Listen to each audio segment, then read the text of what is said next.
Hit record. So I just want to thank you for joining us again on a beautiful Friday morning in September when everyone should be out jumping in leaves. But Kathy and I had talked in the summer about some of the challenges that we faced in the past 6 months. And certainly we're in a weird time, and we wanted to help people to give them a space to unpack some of those feelings that we're feeling, because this is a time of collective grief and something that we haven't really experienced before, but it's impacting us all, and it's impacting our relationships. And we really wanted to name it so that we can move through this together and recognize that this is normal and part of the process. So in March 23rd, there was an article that came out, and I believe this was in the New York Times, and it was about that discomfort you're feeling is grief, and just about how that the impact that, so this was about a week after, as I mentioned before, we were sent home from Bell Farm, and we were all sent to our collective corners on March 17th. So within a span of probably 2 weeks, our world changed drastically. And while we have experienced world-changing events before, I think of 9/11 and some other fallout events, nothing has impacted us, I don't think, as close to home as this, or been so drawn out as this experience with COVID. So that article was brilliant, and I would encourage you to read it. And I'm glad that we were actually able to have a label. It went viral. So all of a sudden the conversation about grief rose to the forefront, which for somebody who has been a grief advocate for years, that was refreshing to see. But I also know how heavy that has been for a lot of people, and the upheaval that this has been to many of our lives. So really the name that we like to give this is ambiguous loss. So ambiguous loss is different from the loss and grief that's associated with death, because there is no closure. So that's one of the challenges of COVID, is that we don't know when this is going to end. We don't know what this is going to look like for us in 2 years. We don't know what it's going to look like for us next week, actually. So we don't have the ability to say goodbye to this season. We're in it. We're in the thick of it, and without a known end to it. Also, it's not necessarily acknowledged the impact that this is having on everyone. And the problem is, when it's collective like this, we're all grieving in different ways. We're grieving different things. And that's challenging because we don't know who's hurting when or how it's impacting them. So typically when there's loss or grief, it's named, it's out there, and there's a typical response that people give to that. So you get that recognition from friends and family, and typically they are in a healthier place or in a different place than you are. But as we know, we're all in this. At the beginning, there were a lot of kind of things going around that we're all in the same storm, but we're in different boats. And I think that through this workshop, we're kind of going to process that a bit, about just how different this experience has been for all of us, but how, and the grace we need to extend to each other, because we are all experiencing grief in different ways as well. And so it's hard to recognize when we're grieving. With the loss, with grief, and grief with death, it's a little bit easier to name, to process. We know some of the fallout that comes from death. This is just, again, because of that ambiguity, is hard to name. As I already mentioned, ambiguous loss confuses relationships, and it causes us that anxiety from being able to move forward. With loss and grief, relationships change and shift, but they are retained. So again, it's a little bit easier to name. And then again, just that piece of time, that this is a long, chronic experience, this ambiguous loss, which it includes many losses. And the death is that there was one event, and there's a bit of finality with that you can process over many years afterwards, even though it may not have had many years before then. So I just want to, again, there is a pattern that people have named and identified in disasters. And so this is a graph that I really appreciate. And as you can see with COVID, we're following the pattern really well. we're tracking along with it, that we had this. I remember in early January, Kelly would sit down with us and when we had our team meetings at Bell Farm and just say, you know, there's this thing going on in China. I don't know what that might look like, if that's going to be a thing, but it's kind of interesting to watch. So we kind of had this warning that there would be something happening. And then when it happened in Wuhan, we got the warning that that was impacting them and that this could be something that becomes global. So then there was the impact. We really saw that piece of being heroic. So the frontline workers were celebrated, that they really were the champions and the heroes in this. There came this piece of community cohesion. So I think of all those, you know, those videos of the Italians who were out on their balcony singing during that time, those shows that we're in this together. But then there comes this severe drop of disillusionment. And that's where we're in right now. It's this sense of, it's been going on too long. We thought this was going to be a 2-week thing. It is now months in the making and we have no end in sight. So this is, while it says there's a 1-year mark where we can start having this reconciliation and coming into reconstruction, I think that we're in this for the long haul. So this piece of chronic stress and what that means for us is something that we're going to have to learn to manage together. And certainly there is the potential for this to be destructive, but then there's also the potential for this to give us an opportunity for growth and for resiliency that we haven't seen before. So I kind of think right now with this delusionment also comes this shift. And certainly we're seeing that, and we're seeing that within our own teams. I think about people who, Kathy, not to throw you under the bus, but are choosing now is the good time for me to retire or to move or to do other things, because I think some things are coming into focus for us about what is important to us at the same time as being disillusioned with this whole situation we find ourselves in. So I think 2020 and 2021 are going to be significant years of shift for most of us in terms of really helping us to prioritize what's important to us and to maybe move into that reconstruction of a new beginning and a new chapter in our lives. So again, this is just acknowledging that grief isn't just because of death. We grieve because of a whole bunch of losses. And some of those losses have been trips or significant events or celebrations in our world. It can be even having our stable financial situation. So there's a whole bunch of things that come with this whole experience we've had of social isolation and quarantine. But most significant for me has been the limitations on my freedom, that, you know, it used to be that I could deal with stress in certain ways that I can't anymore. So I think about even the ability to just walk into a mall without having to think about a mask or socially distance, and some of that anxiety that comes along with that. And that used to be really just therapeutic for me, to be around people, but not with them or having to talk to them. And even now I just pull back from that because it doesn't feel as safe anymore.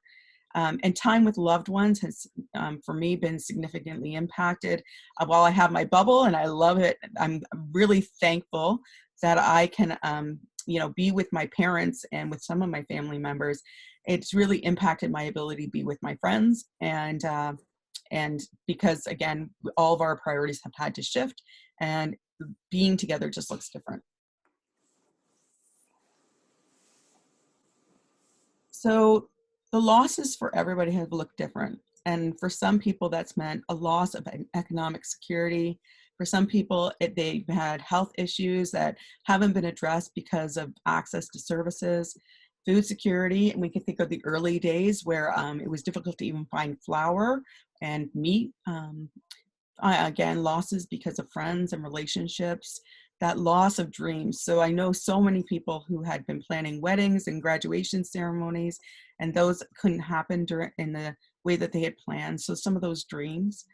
And then again, the impact we've probably seen the most at hospice is people's inability to really surround their person during the death process and in their grief. So not being able to be with people in funerals, not being able to grieve together in the same way, that's been significant for us, especially in our bereavement program. And then the piece for my nieces and nephews has been that academic stability. So we will see that probably fallout for years about the inability to have a cohesive sense of their academic journey. I think about even the way that my nephew is going through school right now. He's taking one course at a time. So there might be 18 months between when he learns grade 9 math and when he actually tackles grade 10 math. And what will that mean for him in terms of his ability to retain that knowledge and to move through his learning in the future? So I think of this in terms of a life course perspective where even though things are happening to us in the moment, they might have repercussions in the future, and not just for this generation, but for future generations. So this is one of those times, if we weren't recording right now, I would really like us to unpack together just how COVID has impacted us as individuals. So none of us have come through this unscathed, but the primary loss, so we're all in this, as I mentioned, COVID-19 together, but the secondary losses, which is what that outer circle is trying to catch, is really important for us to consider. What's the fallout been for us? Because those are the losses that we're all grieving differently. So for some people, as I mentioned, they've lost an income, which is a significant loss, which is a significant stressor. For some of us, especially at hospice, we've been completely blessed by the fact that our incomes have not been modified in any way. So we've had that stability to work from. So the fallout has been different for everyone. So it'd be interesting for us to kind of unpack together too, what are the things or the moments that have triggered us the most? Again, there have been, even within our team at Bell Farm, some people had moments where they were grieving and the rest of us were doing okay. And then somebody else would have a moment and be triggered by something. And it was even something so slight as, just not even being able to find something at the grocery store. Or it could be the thought of what could happen if, to parents, to loved ones. And so I think about on our team, we have some people who have school-age children. So this transition in back to school has been very anxiety provoking and has involved some struggles. And then Kathy, I agree, we'll leave some time for conversation at the end where we'll stop the recording. I think that this is an important conversation to have. And so again, what are we grieving from the before? And what are our fears about the future? And again, going back to that concept about ambiguous loss, this is without definition. There's no time frame, there's no answers, and there's no even kind of guide to show us what this is going to look like, because although that we are looking at the Spanish flu as kind of the guide for what has happened in the past, COVID-19 is a very new thing. We don't know what it is. We don't know what the impact of this virus will be 10 years from now. So there's a lot of unknown and uncertainty with it.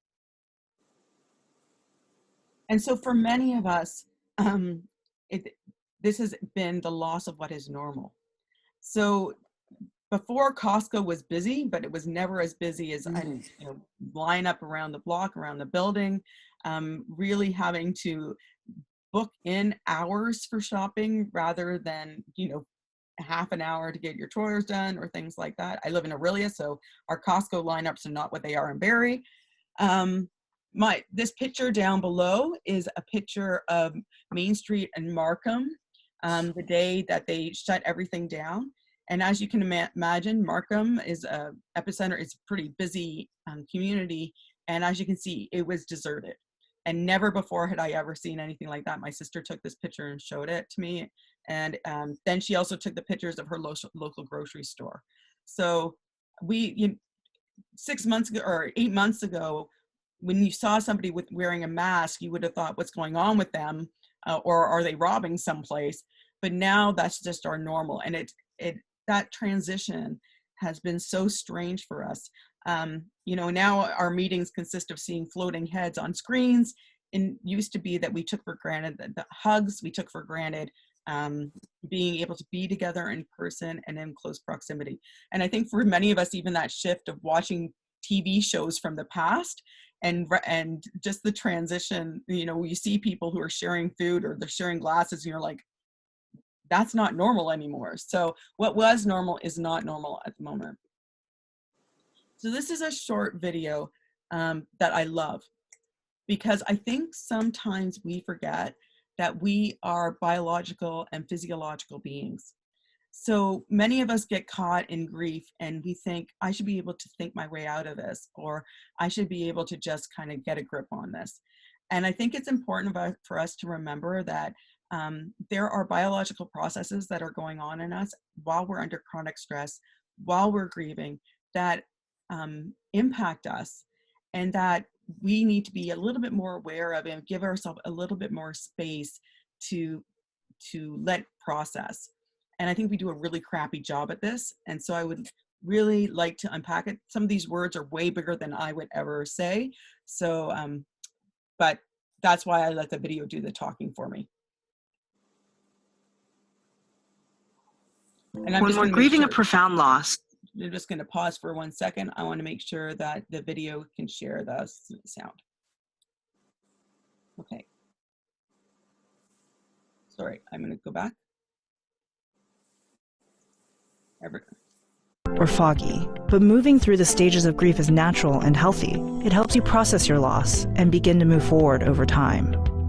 This is Your Brain On, where we explore how the world affects our brains and ourselves.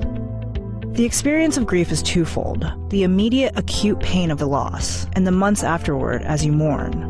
The loss of someone meaningful functions as a stressor, triggering the pituitary gland at the base of the brain to produce adrenocorticotrophin, or ACTH.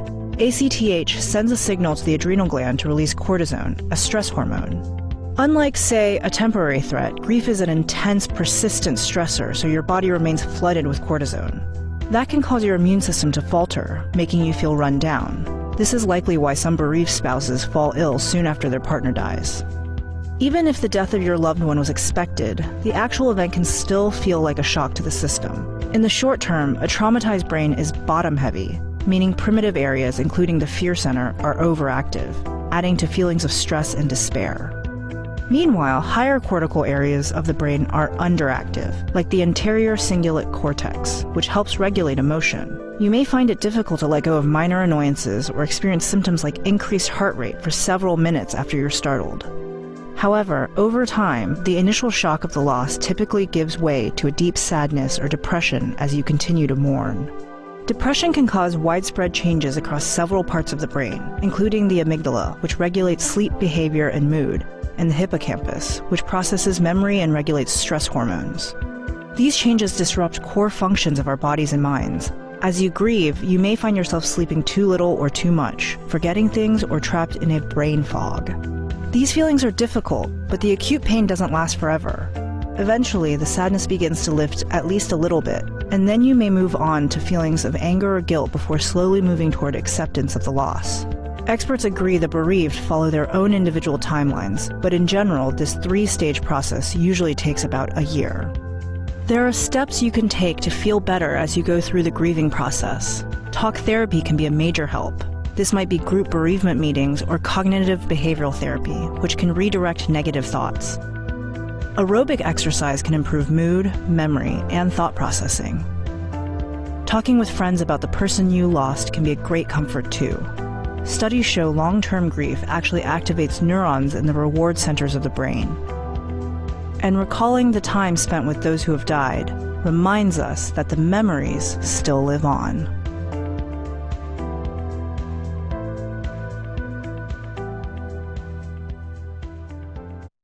So while this video highlighted grief because of a death, I think some of the principles can be easily applied to ambiguous loss.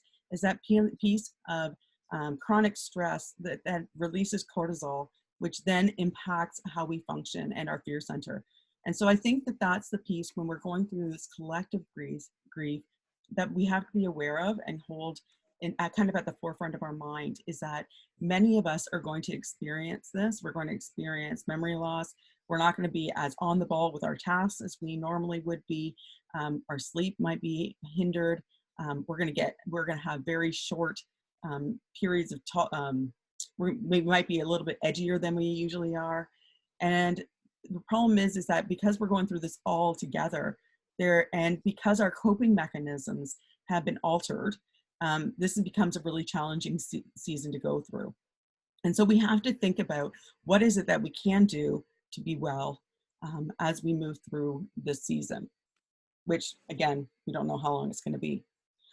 So this concept of the window of tolerance has been used in trauma work for a very long time. It's become very much almost common language now through this season of COVID. But this diagram helps to explain it a little bit. So the window of tolerance is basically, again, what you can tolerate in any given point in time. It's your comfort zone, where you're what we call emotionally regulated. So your ability to, you're able to self-soothe, you're able to kind of recognize when you're getting heightened, you're able to think properly. So your prefrontal cortex is able to activate, and you are staying in, you're able to interact with people in an appropriate way or in a normal way. But when you go out of that window of tolerance, that's when you become either hyper-aroused or hypo-aroused. And so you have, when you're hyper-aroused, you go into fight, flight, or freeze, or fight or flight. And then when you're hypo-aroused, you go into the freeze response. So the challenge becomes is that we all react differently. So some people are going to become hyper-aroused because of trauma, and then some people are going to become hypo-aroused. And this is where conflict often happens. So we have to do a lot of work to stay in that window of tolerance. But the challenge is when we go through chronic stress, when we go through loss, our window of tolerance becomes incredibly small. So that piece of being a self-soothing or self-regulating, that's where we talk about mindfulness. That's where we talk about yoga, and knowing how to bring ourselves back and calm ourselves down so that we can move through things together rather than being reactive. So again, this is a really helpful diagram that we will come back to if we have time and really kind of process together, because I think even within my circles, I can see where people tend to be have more of a tendency towards hyperarousal, and those who have a tendency towards hypoarousal. And it's really, again, where that conflict happens in times of stress.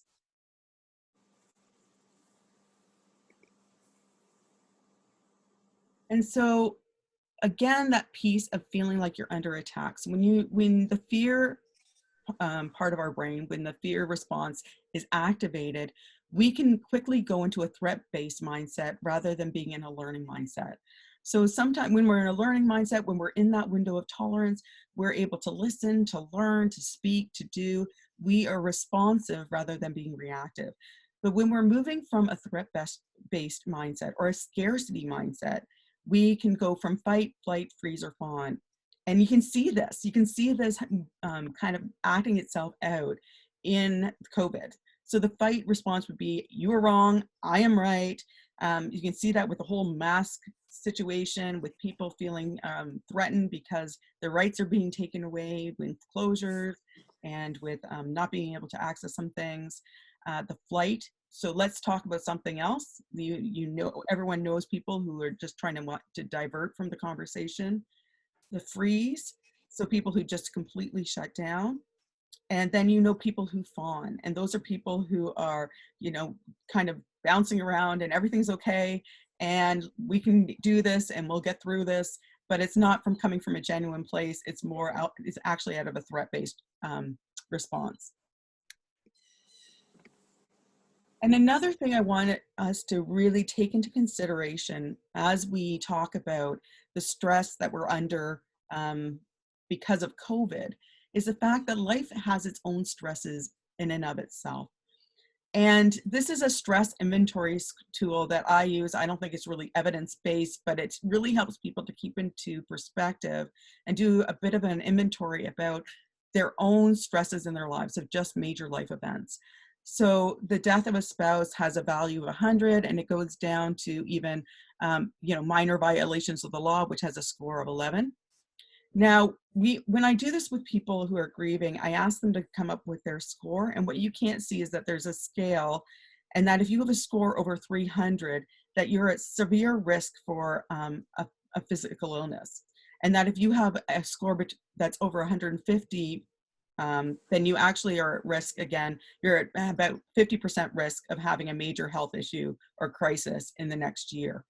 Stress plays a huge role on our well-being and on our physical well-being.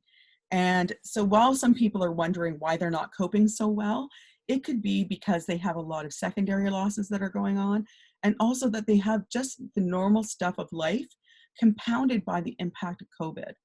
So a lot of these things, again, you think of being pregnant during this time, the change in health or behavior of a family member, and some of these are the secondary losses that have come out of COVID.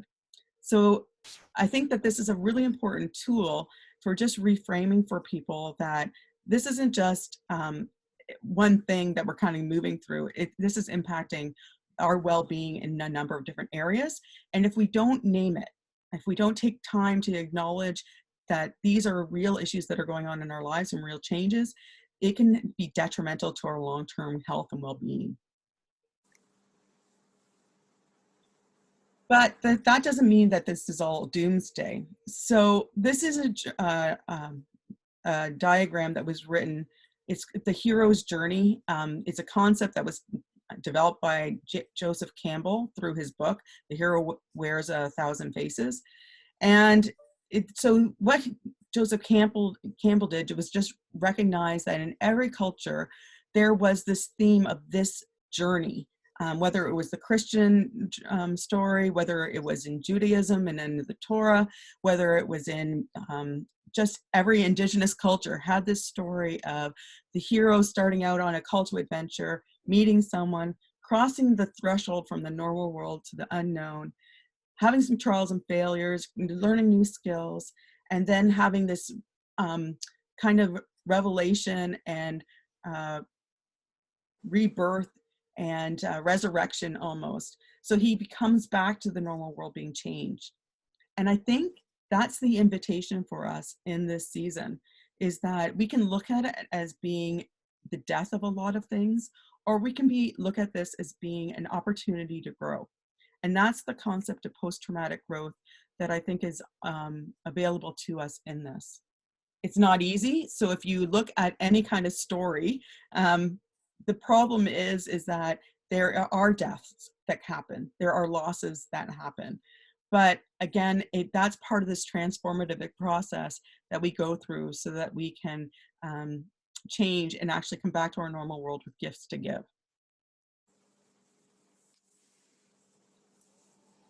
But right now, we are not there, and we're not in the end of this. We're in the messy middle. And I put down on the bottom corner this little thing from Unlocking Us by Brene Brown. It's her podcast. She did this amazing episode that was called On Day 2. And this was a follow-up. She had talked a lot on her podcast in the very beginning of the pandemic about all of the experience, about, she actually did her first podcast ever was on that just freaking first times, actually was a stronger word than that, but I won't say it. And just how none of us know what we're doing right now. This is new for all of us and how hard it is. But then she did this one on day 2 about this messy middle. And I love this meme that I got from Facebook, is that this is that piece of the transformation that is not pretty. It's messy, it's murky, but that's where the magic happens. So people talk about caterpillars becoming butterflies as though they just go into a cocoon, slap on wings, and are good to go. But really, caterpillars have to dissolve into a disgusting pile of goo to become butterflies. And so many of us are in this messy middle. We're piles of goo wrapped up in blankets, but this is where the magic happens and where that invitation to be transformed is happening. And this is a TED Talk by Lucy Hone. She wrote a book called Resilient Grieving, which we recommend to many of our people in the bereavement world. But I'd really like you to spend some time. I was going to just refer to this because she is a resilience researcher, but I watched it again last night and I think it's very powerful and it's worth the watch. So if you, I know that I think we have time for this, so bear with me and we're going to watch this together.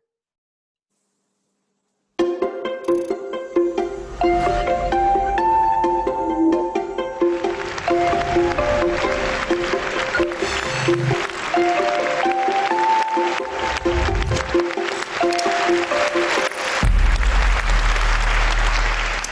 I'd like to start, if I may, by asking you some questions. If you've ever lost someone you truly love, ever had your heart broken, ever struggled through an acrimonious divorce, or been the victim of infidelity, please stand up. If standing up isn't accessible to you, you can put your hand up. Please stay standing and keep your hand up there. If you've ever lived through a natural disaster, been bullied or been made redundant, stand on up. If you've ever had a miscarriage, if you've ever had an abortion or struggled through infertility, please stand up. Finally, if you or anyone you love has had to cope with mental illness, dementia, some form of physical impairment, or cope with suicide, please stand up. Look around you.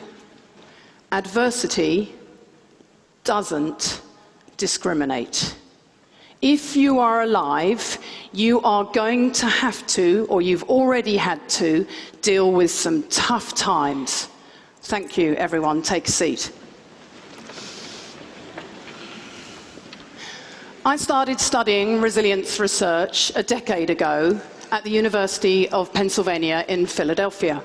It was an amazing time to be there because the professors who trained me had just picked up the contract to train all 1.1 million American soldiers to be as mentally fit as they always have been physically fit.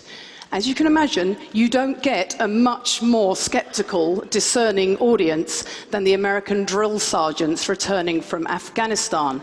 So for someone like me, whose main quest in life is trying to work out how we take the best of scientific findings out of academia and bring them to people in their everyday lives, it was a pretty inspiring place to be. I finished my studies in America, and I returned home here to Christchurch to start my doctoral research. I'd just begun that study when the Christchurch earthquakes hit.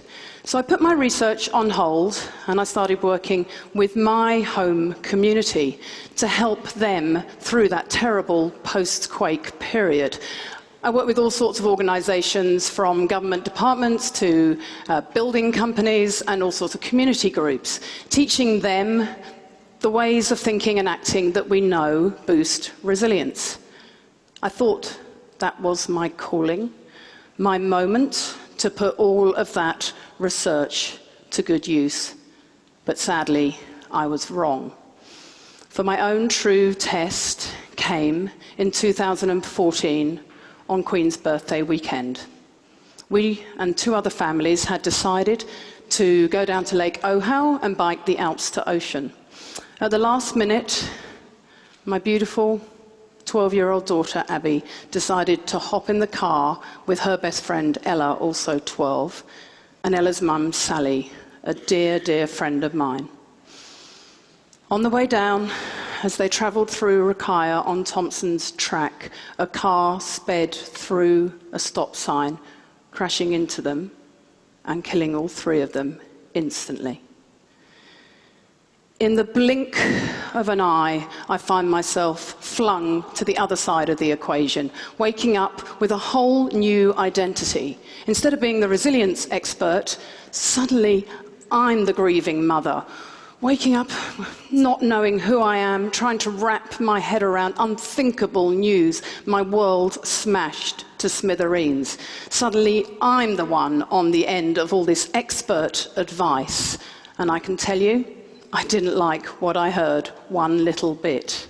In the days after Abby died, we were told we were now prime candidates for family estrangement, that we were likely to get divorced and we were at high risk of mental illness. Wow, I remember thinking, thanks for that. I thought my life was already pretty shit. Leaflets describe the 5 stages of grief: anger, bargaining, denial, depression, acceptance. Victim support arrived at our door and told us that we could expect to write off the next 5 years to grief. I know the leaflets and the resources meant well, But in all of that advice, they left us feeling like victims, totally overwhelmed by the journey ahead and powerless to exert any influence over our grieving whatsoever. I didn't need to be told how bad things were. Believe me, I already knew things were truly terrible. What I needed most was hope. I needed a journey through all that anguish, pain, and longing. Most of all, I wanted to be an active participant in my grief process. So I decided to turn my back on their advice and decided instead to conduct something of a self-experiment. I'd done the research, I had the tools. I wanted to know how useful they would be to me now in the face of such an enormous mountain to climb. Now, I have to confess at this point, I didn't really know that any of this was going to work. Parental bereavement is widely acknowledged as the hardest of losses to bear.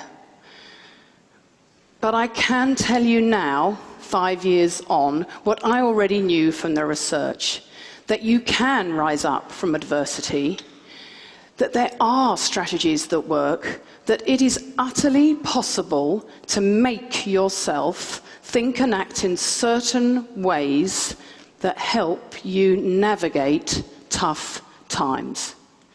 There is a monumental body of research on how to do this stuff. Today I'm just going to share with you 3 strategies. These are my go-to strategies that I relied upon and saved me in my darkest days. They're 3 strategies that underpin all of my work, and they're pretty readily available to us all. Anyone can learn them. You can learn them right here today. So number 1, resilient people get that shit happens. They know that suffering is part of life. This doesn't mean they actually welcome it in. They're not actually delusional. Just that when the tough times come, they seem to know that suffering is part of every human existence. And knowing this stops you from feeling discriminated against when the tough times come. Never once did I find myself thinking, why me?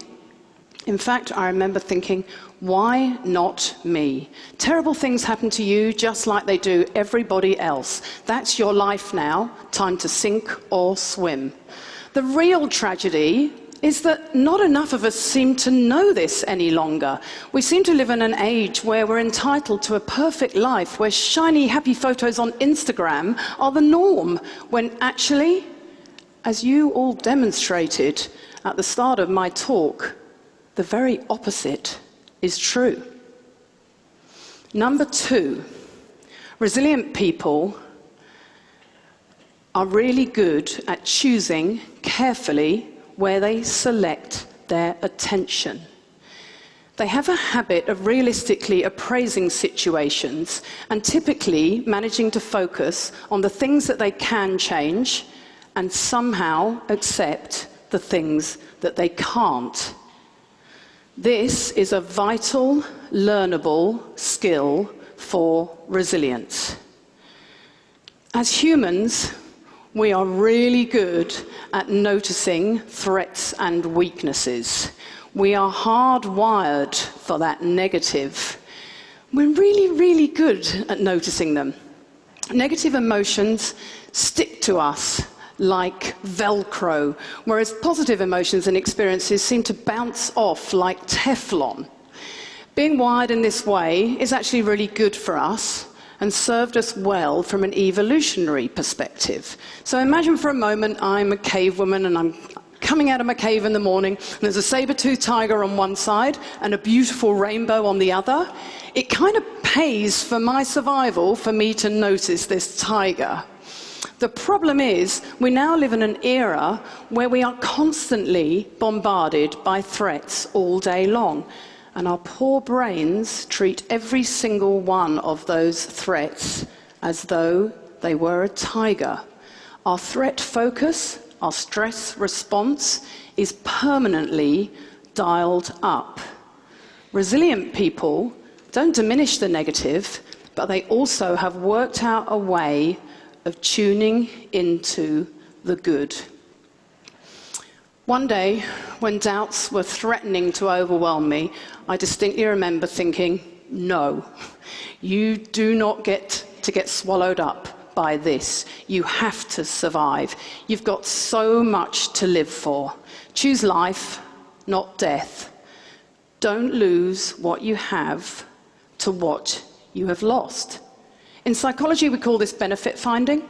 In my brave new world, it involved trying to find things to be grateful for. At least our wee girl hadn't died of some terrible, long, drawn-out illness. She died suddenly, instantly, sparing us and her that pain. We had a huge amount of social support from family and friends to help us through.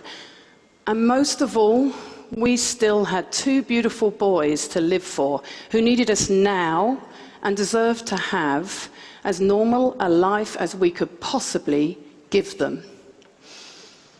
Being able to switch the focus of your attention to also include the good has been shown by science to be a really powerful strategy.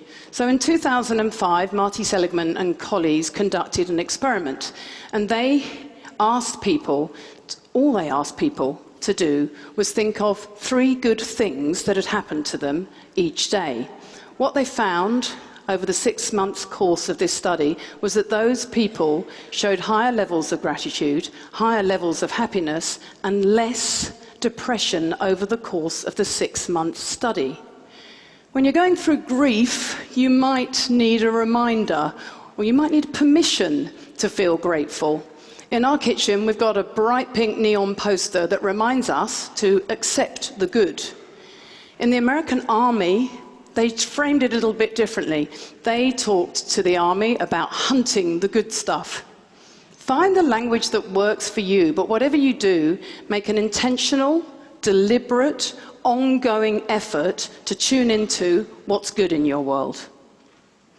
Number 3, resilient people ask themselves, is what I'm doing helping or harming me? This is a question that's used a lot in good therapy. And boy, is it powerful. This was my go-to question in the days after the girls died. I would ask it again and again. Should I go to the trial and see the driver? Would that help me, or would it harm me?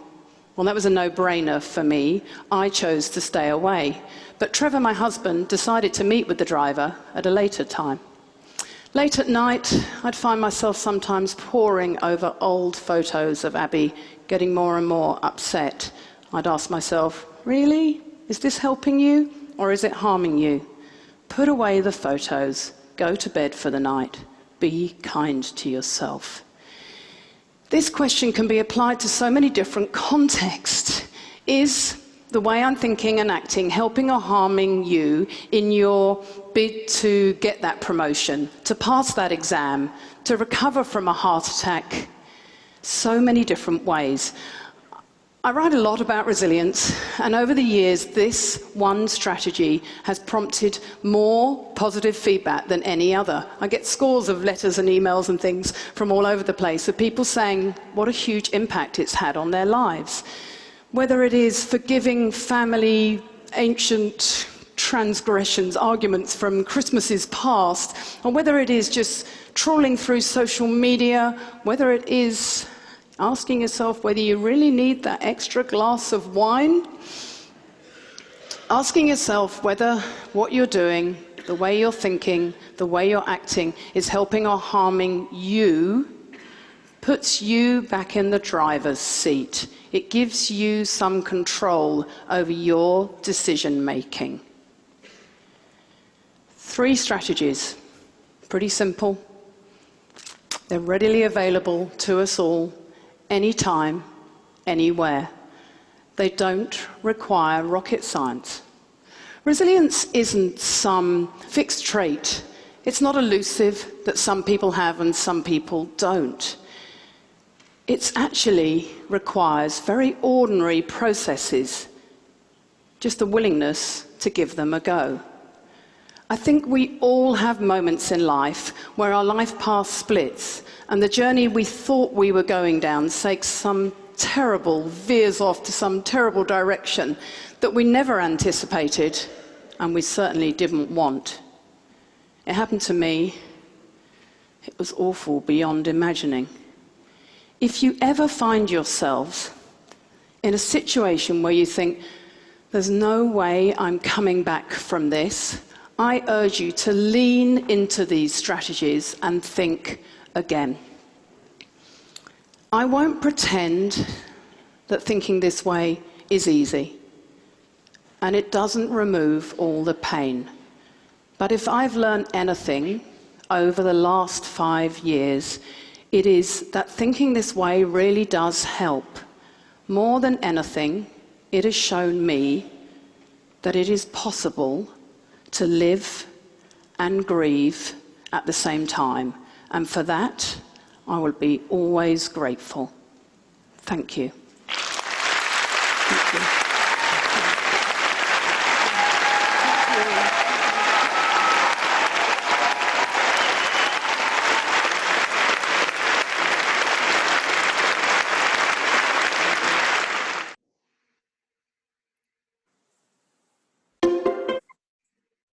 And so again, going back to the 3 secrets of resilient people is that piece of knowing that suffering is a part of life, focusing on things that you can change and tuning into what's good in your world, and asking, is what I'm doing helping or harming me? And so I know that at the beginning, I spoke about the fact that we can't think ourselves out of grief, but what we can do is recognize when we're going out of our window of tolerance and bringing us back down and doing things that are going to root us back into that window of tolerance so that we can process things. And so I think that these 3 key pieces, these beliefs, need to shift for some of us, even in terms of what's going on with COVID, is that piece of what is the story I'm telling myself about what's going on now? What is it, the story I'm telling myself about my story and what this means for me? And I think that that's a piece of the going through trauma that a lot of people miss, is that they become victims rather than saying, this is a part of my story, and that this is a chapter that will be flipped, or the page will churn at some point in time and we'll move into a new piece. But living a story is much different than reading a story. So when we're reading a good story, there are those points where there is tension and there's devastation and there's growth. And we find it to be enlightening and to be enjoyable, or it's engaging. But living through a story when the outcome is unknown is a hard place to be. So, but these 3 strategies can help us to move into that and to accept that a little bit more. So some ways to boost mood and mental health, even during a pandemic, again, is that piece, and it follows really into our TEARS model that we use for bereavement, where it's talking about it. Many of the people have mentioned that. Exercise, so moving your body or gardening. Artistic expression is another thing. Recognizing your emotions or recording them through journaling, and then crying, because we're all going to have moments. But I love this little meme again. It's about taking a vitamin D supplement, especially in Canada where we don't seem to get enough sunlight. Going outside and getting some fresh air, connecting with nature, eating mindfully, not overdoing it or eating our feelings, caring for a pet. And I love that this has a bunny, which I think Danielle would really appreciate. So again, these are just some simple strategies that we can do even during this time where some of our other coping strategies aren't accessible to us. And I love this. This is from a kid's coping book with COVID, and it's an isolation well-being daily to-do list. And I think this is something that we can all apply to our lives during this time, is doing our essential tasks like showering, cleaning one thing, tending to something, but that piece of mindfulness. And sometimes we think about mindfulness meditation as being completely quiet and having to sit cross-legged, but really allowing mindfulness to infiltrate our daily lives through being present with a sound or a song, being present to how our bodies are feeling, noticing things in our environment, and engaging in spiritual practices like potentially prayer or candle lighting or other things that are meaningful to us. Again, I'm a huge proponent of the fact that we need other people and we need to be connected to them. I am admittedly a bit of a Zoom fiend because I think that this has been an interesting time. I am extremely grateful for the fact that we have this technology during a time when it could be extremely isolating if we didn't have this technology. And I just think about even the fact that I am able to Zoom with my cousin in Australia, and even 10 years ago that would not have been possible. So even though it was not ideal, that I would much rather be there with her, and especially in Australia, this is still not such a bad other means to connect. And again, thinking that we can become very present-minded in where we are right now. And I think that it's really important for us to, rather than be thinking about what will be going wrong in the future, but to keep on going and to keep doing things that we will be glad that we did later. So even setting ourselves up for success in our future and not putting off what can be done just because it's hard right now. And just wrapping up the formal part before we open up for discussion, I love this quote from Gilda Radner, who for those of us who are familiar, was a very famous comedian on Saturday Night Live, and then came down or was diagnosed with cancer and eventually died from it. And this quote is just kind of encapsulates how I feel about this whole concept of ambiguous loss and ambiguity, is that I wanted a perfect ending, but now I've learned the hard way that some poems don't rhyme and some stories don't have a clear beginning, middle, and end. Life is about not knowing, having to change, taking the moment and making the best of it without knowing what's going to happen next. Delicious ambiguity. And so as we move into ambiguity, our invitation really is to hold space for each other in the messiness and to know that this is just part of the story and to see what transformations will help happen for all of us as we move forward in it. So with that, I'm going to stop the recording and I'm going to open it up for conversation.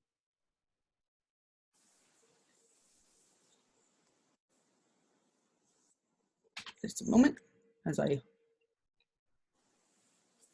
we go.